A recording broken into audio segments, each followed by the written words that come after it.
ప్రభు అయిన యేసుక్రీస్తు నామంలో మీకు శుభములు తెలియజేస్తున్నాను. మత్తయి సువార్త 10వ అధ్యాయము 3వ వచనము చదువుకుందాము.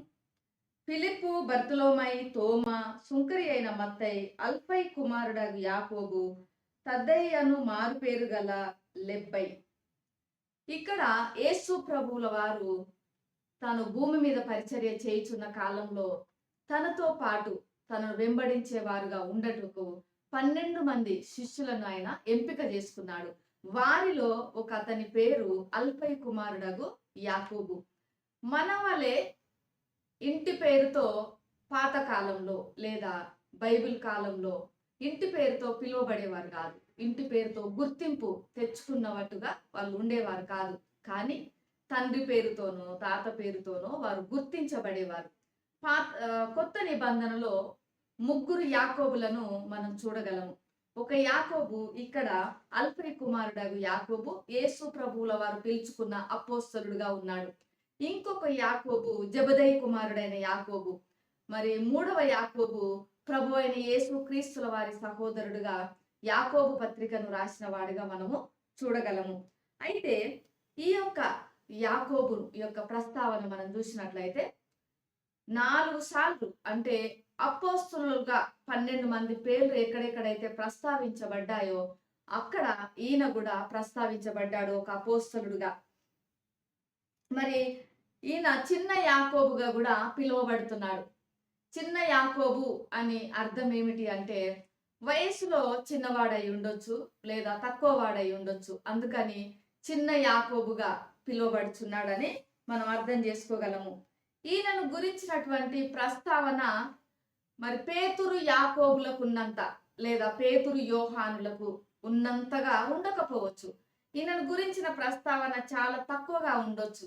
కానీ 12 మంది అపోస్తలులు సింహాసనం మీద కూర్చున్నప్పుడు ఈయన కూడా వారితో పాటు ఉండగలడు. అలానే 12 గుమ్మముల పైన 12 మంది అపోస్తలుల పేర్లు రాయబడతాయి అన్న ప్రస్తావనలో కూడా మరి ఈయన అల్ఫై కుమారుడైన యాకోబు పేరు కూడా ఆ గుమ్మము పైన రాయబడుతుంది. మన జీవితాలలో కూడా చూసినట్లయితే మనకు అంత ప్రాముఖ్యత ఈ సమాజంలో ఉండకపోవచ్చు. మనము మన పేర్లు చాలా మందికి తెలియబడకపోవచ్చు. మన పనులను ప్రశంసించే బిల్ బోర్డులు ఉండకపోవచ్చు. మన గురించి తెలియజేసే న్యూస్ పేపర్స్ కానీ కథనాలు కానీ మన గురించి ఉండకపోవచ్చు. మన గురించిన ముఖ్యాంశాలు అక్కడ రాయబడి ఉండకపోవచ్చు.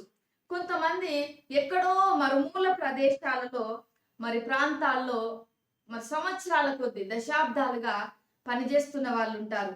ఇంకొంతమంది వారి ఇళ్లలో కావచ్చు, సమాజాల్లో కావచ్చు, వారి చుట్టూ ఉన్న పరిసరాల్లో నిశ్శబ్దంగా పనిచేస్తున్న వారు ఉంటారు. అలాంటి వారు మరి ఈ సమాజం గుర్తించకుండానే లోకానికి తెలియకుండానే వాళ్ళు ఈ లోకాన్ని విడిచిపెట్టి పోతున్న వారు ఉంటారు. ఇక్కడ యాకోబును కూడా మనం చూసినట్లయితే ఈయన యేసు ప్రభువుల వారితో మరి 3.5 సంవత్సరాలు కలిసి జీవించాడు. ఆయన యొక్క బోధలు విన్నాడు.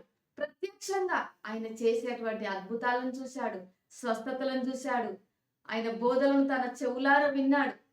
మరి ఆయన యొక్క దైవత్వం గురించినటువంటి సంఘటనలు ఆయన కన్నులతో చూశాడు.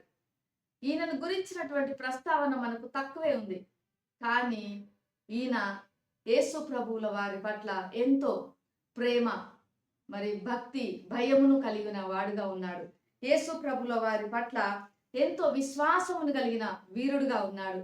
ఎంతో సహనాన్ని కలిగిన వ్యక్తిగా, ఎంతో తర్వాత విశ్వసనీయత కలిగినటువంటి వ్యక్తిగా ఉన్నాడు. ఎంతో త్యాగమును చేసినటువంటి వ్యక్తిగా చూడగలము. ఎందుకంటే దేవుడు తాను ఎవరినైతే పిలుస్తాడు ఆ పిలిచే వారి పట్ల దేవునికి ఒక కొలత ఉంటుంది. తన ప్రమాణాలను బట్టి మాత్రమే తన రాజ్యంలో పనిచేయుటకు ఆయన ఎన్నుకుంటాడు.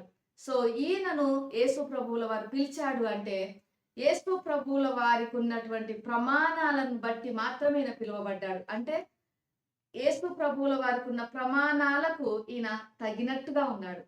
అందుకే యేసయ్య ఆయనను పిలుచుకున్నాడు, తన యొక్క పరిచర్యలో ఆయనను వాడుకున్నాడు. అలానే ఈయన యెరూషలేం సంఘంలో కూడా మరి ప్రాముఖ్యమైన పాత్ర ఆయన మరి పోషించి ఉండవచ్చు. ఇక్కడ ఇంకా ఆయనను గురించి మనం చూసినట్లయితే యాకోబు గురించి యోహాను ప్రస్తావించలేడు తన సువార్తలో. అపోస్తుల కార్యాలు కూడా ఆయన పేరు ప్రస్తావన మనం చూడము. పత్రికలలో కూడా మనం చూడము. కానీ ఈయన మరి దేవుని రాజ్యం కొరకు ఎంతో శక్తివంతమైన పరిచర్య చేసిన వాడుగా మనం చరిత్రలో చూడగలము. సాంప్రదాయం తెలియజేస్తున్నది ఏంటంటే, ఇప్పుడు ఈ ఆధునిక కాలంలో పిలువబడుతున్నటువంటి ఇరాన్లో, అప్పుడు మరి పర్షియాగా పిలువబడింది. ఆ కాలంలో పర్షియా దేశంలో యేసు క్రీస్తు యొక్క సువార్తను ఆయన ప్రకటించిన వాడుగా ఉన్నాడు. అక్కడే ఆయన హతసాక్షిగా మారినాడు అనే ఒక సాంప్రదాయం ప్రకారము మనం తెలుసుకుంటున్నాము. ఏదేమైనప్పటికీ యేసు ప్రభువుల వారికి కావాల్సింది మన విశ్వాసము, మన విధేయత. ఈయన అస్పష్టంగా ఉన్నటువంటి అపోస్తలుడిగా ఉన్నాడు. అంటే ఎక్కువగా ఈయన గురించి మనకు తెలియకపోవచ్చు. ఈయనను గురించిన వివరాలు అంత స్పష్టంగా మనకు తెలియకపోవచ్చు. ఈయనను గురించినటువంటి వివరాలు నిగూఢంగా అస్పష్టంగా ఉండొచ్చు. కానీ దేవునికి కావలసింది, యేసు ప్రభువుల వారికి కావలసింది మన యొక్క సంపూర్ణ విధేయత. ఆయన కేవలం మన విధేయతనే చూస్తాడు. మనము కూడా ఆయనకు విధేయతనే చూపాలి కానీ విధేయత ద్వారా వచ్చే ఫలితాలను మనం చూడకూడదు. ఆ ఫలితం ఇచ్చేవాడు ఆయన. మనం వాటిని చూడనవసరం లేదు. మనం చేయాల్సింది ఏకైక పని ఏమిటంటే సంపూర్ణ విధేయత ఆయనకు చూపడం. అల్ఫై కుమారుడైన యాకోబు, చిన్న యాకోబుగా పిలువబడిన ఈయన చేసింది కూడా అదే. ఆయన అస్పష్టంగా ఉన్నప్పటికీ సంపూర్ణ విధేయత యేసు ప్రభువుల వారికి చూపినాడు. సంపూర్ణంగా ఆయన పిలుపుకు లోబడినాడు. సంపూర్ణంగా ఆయనకు విధేయత చూపినాడు. ఆయన కూడా తన యొక్క యేసు ప్రభువుల వారి పట్ల ఉన్న ఆయన ప్రేమ తన హతసాక్షిగా మారుటలో మనకు తెలుస్తున్నది. ఎంత ప్రేమించాడు. ఆయన గురించి గ్రంథాలు రాయబడకపోవచ్చు కానీ తన ప్రేమ మాత్రము ఎంతో స్పష్టంగా మనకు కనబడుతున్నది. ఆయన అస్పష్టంగా మనకు కనబడచ్చు, కానీ ఆయన ప్రేమ మాత్రము చాలా స్పష్టంగా మనం చూడగలము. ఎందుకు అంటే ఆయన నమ్రత, విశ్వాసము, విధేయత, ఆయన యొక్క హతసాక్షిగా మారిన విధానము. మరణం వరకు నమ్మకంగా ఉన్నాడు. ఆయన కొరకే ఆయన మరణించాడు. అంటే యేసు ప్రభువుల వారి కొరకే ఆయన మరణించాడు. ప్రియమైనటువంటి వారలారా, మన జీవితాలు అనేక మందికి అస్పష్టంగా ఉండొచ్చు. మనం ఎవరికి తెలియబడకపోవచ్చు. కానీ యేసయ్య మాత్రము మనల్ని చూస్తున్నాడు, మనల్ని గమనిస్తున్నాడు. మన జీవితాలను ఆయన అనుక్షణము పరిశీలన చేస్తున్నాడు. మరి ఈ యొక్క ఉదయకాల సమయంలో ఆయన పట్ల మనము కూడా నమ్మకంగా, విశ్వాసంగా, విధేయత చూపుతూ మనం జీవించుదాము. అల్ఫై కుమారుడైన యాకోబు వలె మనం కూడా నమ్మకంగా ఉందాము. ఆయనను ప్రేమించుదాము. మనం మరణం వరకు, మనం ఈ లోకంలో ఉన్నంత వరకు, ఆయన తన రాకడలో వచ్చేంత వరకు ఆయనకు నమ్మకంగా ఉందాము.